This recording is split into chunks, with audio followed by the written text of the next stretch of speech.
So there's a story that's sort of been in the background, and only only now have I really paid much attention to it because there's been so much going on with Afghanistan, with the Haiti earthquake and other things. But it's like something out of the Cold War, or maybe we could say the last Cold War, given the way the current situation is. It's from the Times, and it's about a British security guard.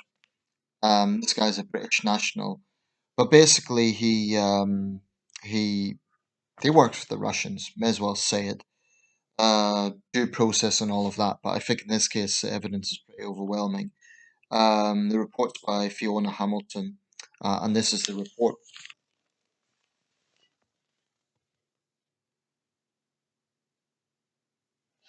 So basically, this guy David Smith, it seemed like such a basic name, David Smith. Um, Assuming that's his real name. You know, yeah, lost my trail of thought. Basically, this guy was a security guard working for the British Embassy in Berlin, and he's been arrested by the German authorities for, um, I believe the charge is selling information to Russia. Yeah, Smith was charged under German law with activity as an agent for a foreign secret service. Well, that's the official charge.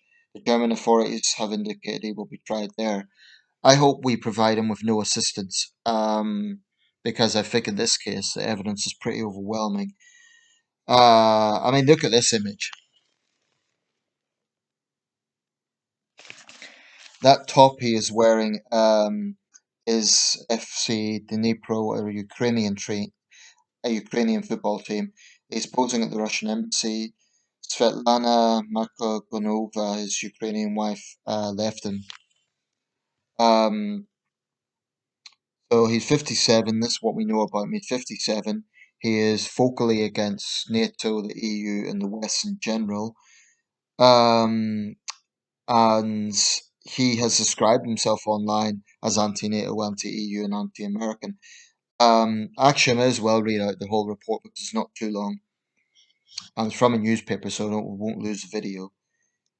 So this is a report by Fiona Hamilton. The British Embassy security guard accused of spying for the Kremlin wrote online about how he opposed the European Union and NATO and wanted glory for Russia.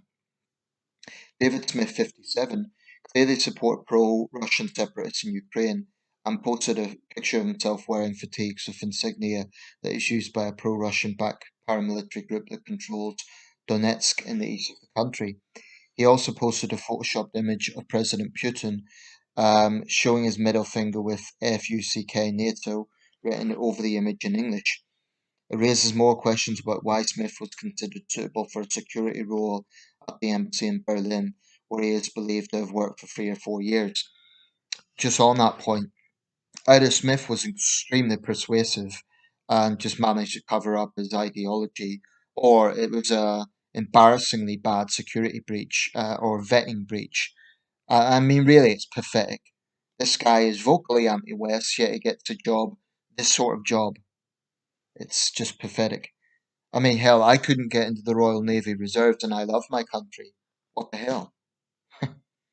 Um, the former junior RAF airman, originally from Scotland, again, that should be a point where they should vet, well, this guy served in the RAF. Maybe that's the sole reason that he was employed, which is, not good enough.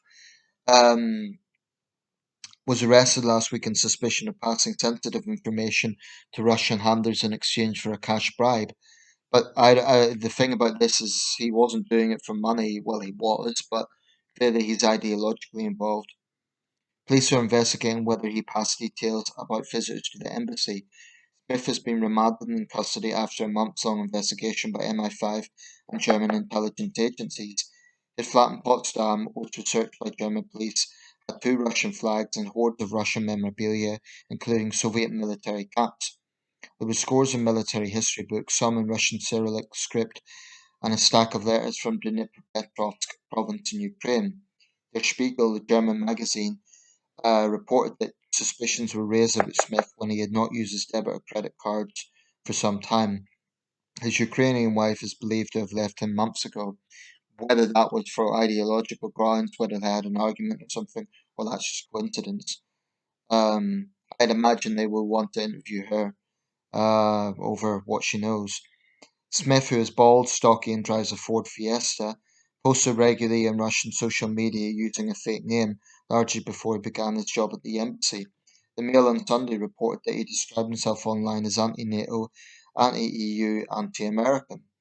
Now, having those views wouldn't be a problem in of themselves if he was just a regular British citizen. They'd be controversial, but he's entitled to an opinion. The problem here is this guy was working as a security guard. His former armed forces, he's working as a security guard at the British Embassy, then his ideology matters. Um, some of his online friends, believed to be based in the US and Ukraine, were supportive of the Russian-backed militants fighting there. He posted dozens of photographs.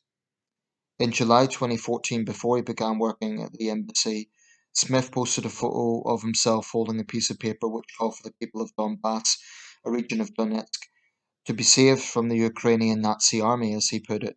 It went on FUCK, the European Union. I was reading it like that because it started out in the paper. Um, Glory Novorossiya, New Russia. Glory Russia in block capitals. That year, he labelled European officials, including Angela Merkel, the German Chancellor, as hypocrites, and posted a photograph of himself standing under a Soviet tank wearing a Russia t-shirt.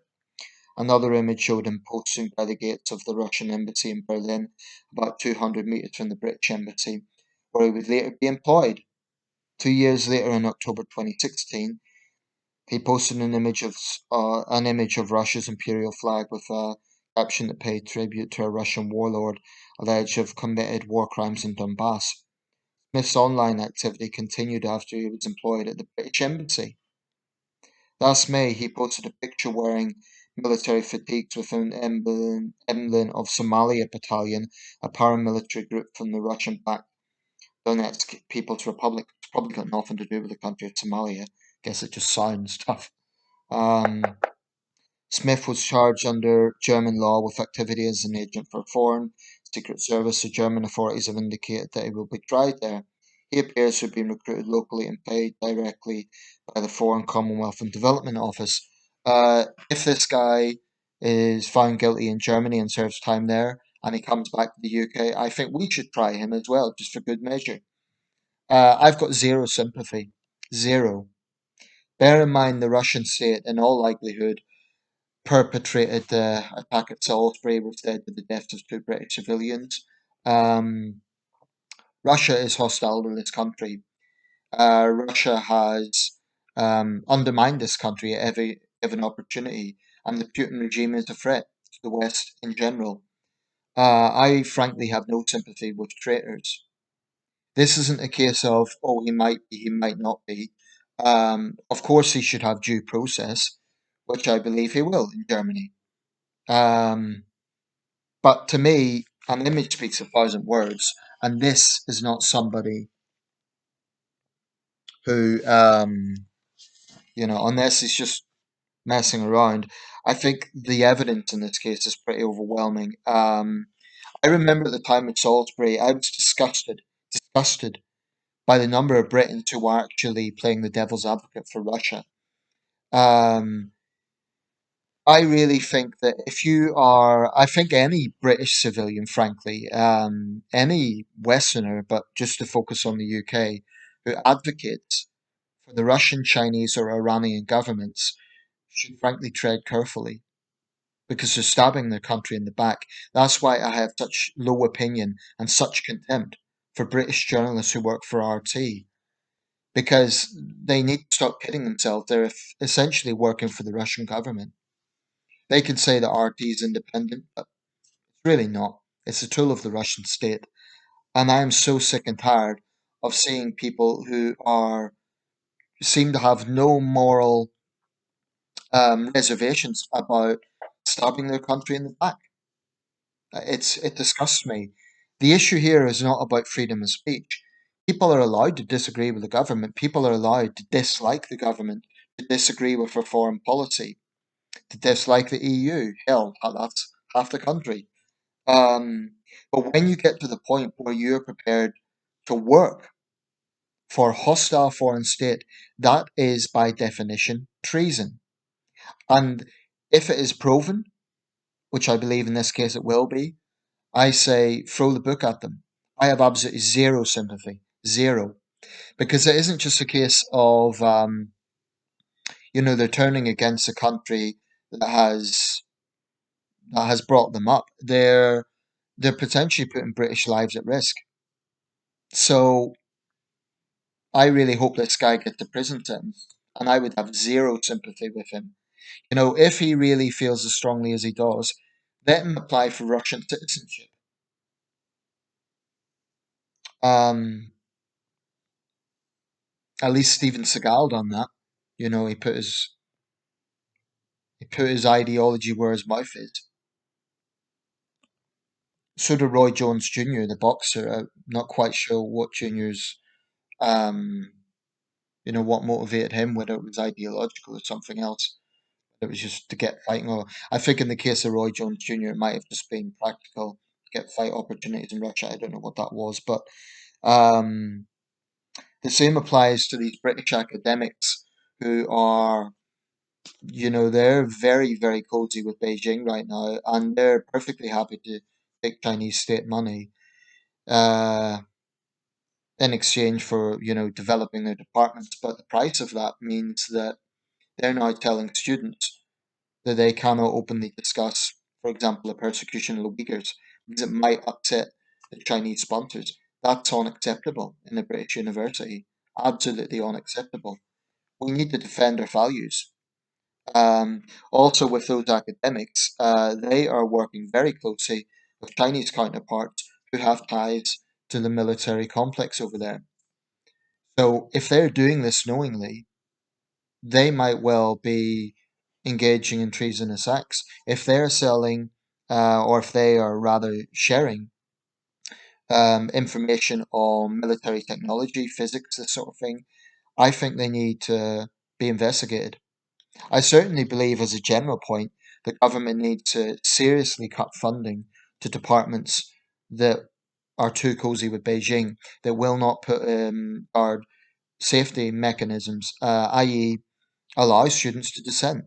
If those departments are saying to Hong Kong students, or there's probably not many Tibetan or Uyghur students, but certainly Hong Kong students, or anyone for that matter, who wants to freely criticize Beijing without threat of harassment, if those departments are saying to them, oh, please, just don't say that because it might offend the Chinese, that is an example of Chinese state power, polluting our tertiary education. And I think it's absolutely grotesque. I think we need to tell Beijing to back off. They like to talk about not interfering in other countries' internal affairs. Well, in my opinion, the Chinese embassy has been stoking up its diaspora for years. Certainly in Britain and Australia, this has been happening, and there's empirical evidence to show that. So, yeah, we need to get serious. And with people like this, I think we need to throw the book at them, set an example. Because I think, morally speaking, people who are willing to stab their country in the back to work for hostile foreign states, that's beyond the pale. It's different just criticizing the government, but then why would you want to work as a security guard for the British Embassy? It's not like he's just a private civilian and he's saying, oh, I don't like this or that. That's his right in a democracy. But when you're working as a security guard for the British Embassy, I mean, think of the implications for that. He could just let a terrorist apply because he doesn't like, you know, the British government. So I hope the Germans charge him. Well, rather, I hope the Germans find him. They hold him to account and he faces justice. I have no sympathy with traitors, none.